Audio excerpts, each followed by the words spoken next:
In this how-to video for our vinyl, you'll get great tips and tricks on how to wrap the trunk of this BMW.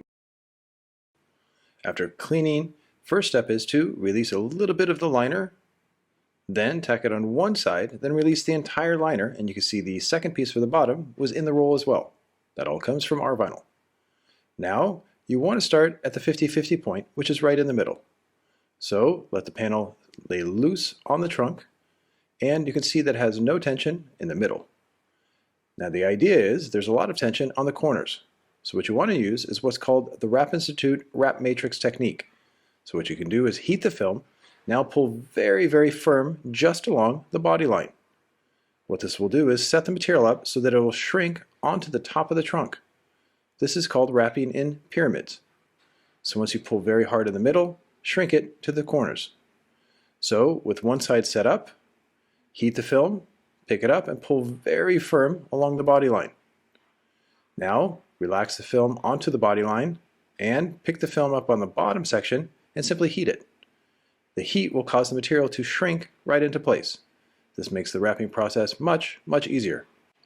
And be careful when pulling the material to the edge to not pull hard. Simply guide it to the edge. This means there'll be zero tension on the edge, which the material can now hold for the long term. So here, give it a light kiss of heat, gently hold the material away, and then guide it to the edge. Pull evenly to the corner and spread it out when necessary. Once the material is hooked on the edge, gently palm it on, then fine-tune any other smaller wrinkles, and once everything's glassy, shift to the top. Lightly hold the material away and heat it. Because the material is pulled firmly along the body line to begin with, that's what creates the 3D wrapping process. This was invented by the Wrap Institute. Once everything's glassed out on the main trunk, add heat to relax the film, then squeegee. By adding heat, it shrinks one more time, so it relaxes onto the surface. Now take a squeegee with a felt buffer on it and apply the film in overlapping squeegee strokes. A good tip is to keep the angle of the squeegee low and flat. This will help make the squeegeeing process smoother and scratch-free. Once all the material has been squeegeed firmly onto the surface, now it's time to cut. Before cutting, it's highly recommended to do a 360 around the outside edge with an application glove to make sure the film is firmly on the edge and slightly wrapping around. Adding heat can be good to relax any more tension that might be left on the edge. Now it's time to cut the excess film away and use a sharp blade, and if the material is floating off the edge, pull away with a free hand to create uniform tension, or if it's bridging a gap, cut on the opposite side so the material can wrap around. And once all the edges have been cut, remove the excess film, put it in the trash, and now come back in with a heat gun and an application glove and form the film around the edges. It's always a good idea to form the film around the edges for full coverage and extra hold.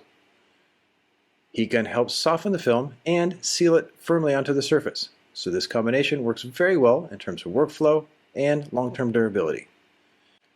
Now we get to cutting the emblem out. Click the blade one more time so it's extra sharp, and run the tip of the blade along the top of the emblem and angle it in. Remove the excess piece in the middle, then come back in with the hard side of the squeegee, then finish it with the Rvinyl card so it's firmly at the base. Now we move on to the bottom section, and this piece was pre-cut straight from Rvinyl, so the top section is straight. Use this to your advantage and make sure you have enough material to go into the gap and just reach the body line underneath. Once it's set at the top, squeegee it on the top side, tuck it into the groove so it's firmly held in place.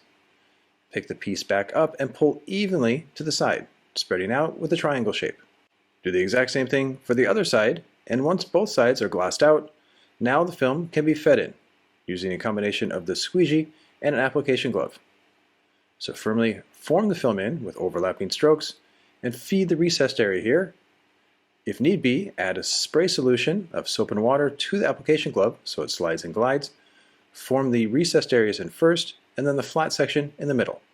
And you can see how the material just fits the groove at the top exactly, so there's no need to cut. Now for the sides, always heat the film, form the corner, wrap the film around the edge, and then cut away from the edge in this case. This is what's called an empty cut 2.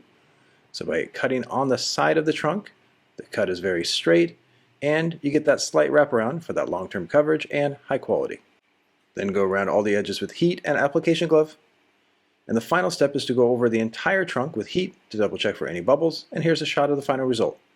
So with these tips from the Wrap Institute and great tools and material from Rvinyl, you can comfortably wrap a BMW trunk solo.